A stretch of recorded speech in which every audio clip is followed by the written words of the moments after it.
ngibingelela abalaleli emakhaya uRichmond Tusowakhe Mngomezulu thisha omkhulu wasentaba yengwe primary school oyi-former chairperson weNgwavuma circuit kwa sport.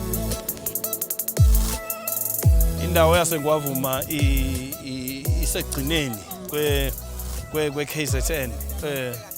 Indawo encikene namabhoda ayi2 ngeso lami la kwa left ngiyakhona ukubona iSwaziland ngalela ka right ngiyakhona ukubona iMozambique, so izwe elisemngceleni.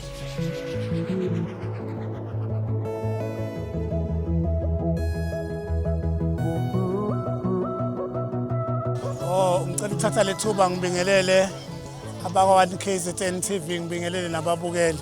Lo okhulumayo uMr Mngomezulu, ngisuka kwa Schools Sport, uDeputy Chairperson wase District eMkhanyakude.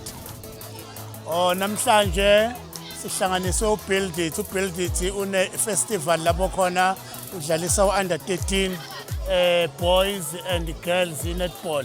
Lapho khona bazokhombisa amathalenti abo ngokwamakhono abanawo. No, abantwana bayasithanda isport kakhulu. Into ehluphayo izinto ama-equipment okudlala like amakhokho uzobona nje nawo badlala ngenyawo and nama-jerseys sibuye siwathole ngaleyo ndlela ku-sport and recreation, but nje isport bagudi kakhulu. Sesiproduce abadlali abaningana la Ngwavuma besinayo nje ukade dlalela iStellenbosch uSgwalaza and sinaye uSazi Gumbi okuyi-Golden Arrows noNqubeko Dlamini okuyi-Golden Arrows. Baningi nje abanye maybe I can say baku-DTC.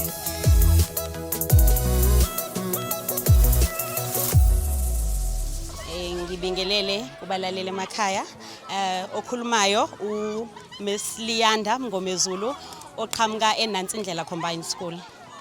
Esijabulile shame uma sithola nje i-invite and asiqali na last year sasibize ukuthi sizodlala. Unfortunately cha asenzanga kahle, but sijabulile shame ukuthi basimeme and lento kahle kahle ayikho ngothisha ngomntwana. So it's very important ukuthi kwenziwe imidlalo kanjena because it empowers abantwana abancane. Ingakho sigcine sesinabadlali nje abaphezulu abadlalela ama-team aphezulu baqala kanje kuma-tournament afana nalayo yenziwe Build-It. So sijabule kakhulu nkosami ukuthi simenywe nje not just thina esikoleni but iy'kole zonke.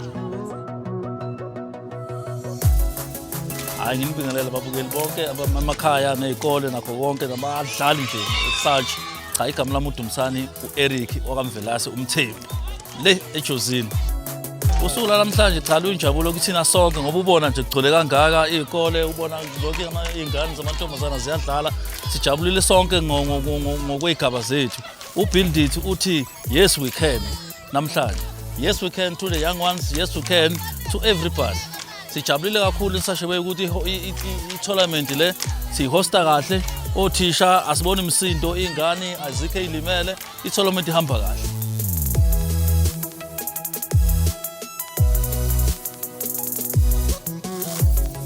Igama lami nginguMrs Mathenjwa from eNtabayengwe Primary School.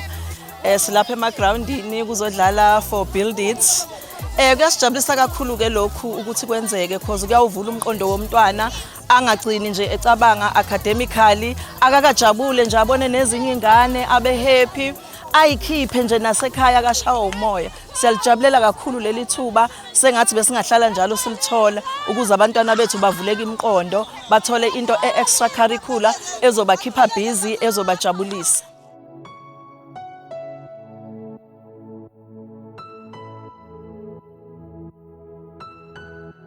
Sanibona, igama lami Ngibalele Sibongo Mahlaba. Engisuka eNyamane esikoleni ngifunda kuso iMlambongwe Primary School. Ngize lapha ngokuzodlala ibhola, ngidlalela i-netball. Kumnandi sidlalile igame sadliwa kodwa kumnandi ngoba badlalisa kahle. My name is Tibusiso Mavimbela and I am learning grade 6 in Nansindlela Combined School. We're here at Million Stadium to play netball and soccer.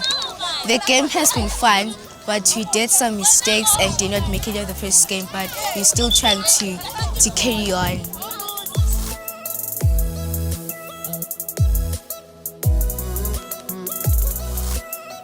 I started playing netball at my previous school, and I think netball can take me far because like I knew how to play netball, but sometimes just that I'm a bit scared, but I can, and netball is gonna take me far. Ngingathanda ukubonga iBuild It ngoba isenzele bengeke size la ngaphandle kwayo. Ngizothanda ukuyibonga kakhulu. Ngithi viva Build It, viva. We would like to say thank you for coming here. You guys have been the biggest and the nicest sponsors that we had since we started playing netball and soccer at Natangela Combined School.